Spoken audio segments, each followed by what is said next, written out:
السلام علیکم ورحمۃ اللہ وبرکاتہ۔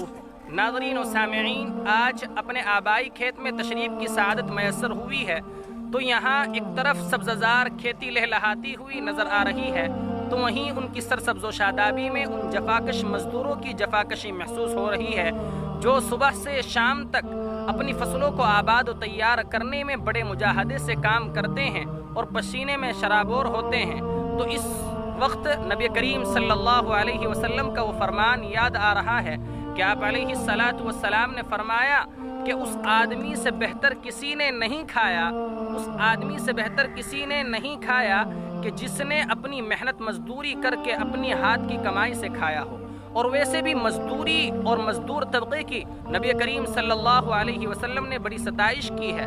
مزدوری کے بارے میں انبیاء کرام علیہ الصلاۃ والسلام کی سنت ہے، تمام انبیاء نے بکریوں کو چرایا ہے۔ السلام علیکم ورحمۃ اللہ وبرکاتہ۔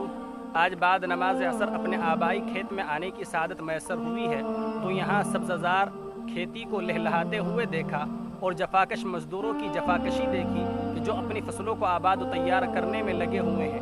یقیناً آج ہمارے ہندوستان کے اندر اگر لال قلعے کی لالی موجود ہے تو وہ انہی مزدوروں کی وجہ سے ہے۔ یہ سبززار کھیتی لہلہاتی ہوئی نظر آ رہی ہے تو یہ انہی مزدوروں کی وجہ سے ہے۔ لیکن اگر ہم اپنے معاشرے کی حالت دیکھیں، اپنے ملک کی حالت دیکھیں تو ہمارے ملک میں ان مزدوروں کا استحصال ہو رہا ہے، ان کے حقوق کو پورا نہیں کیا جا رہا ہے۔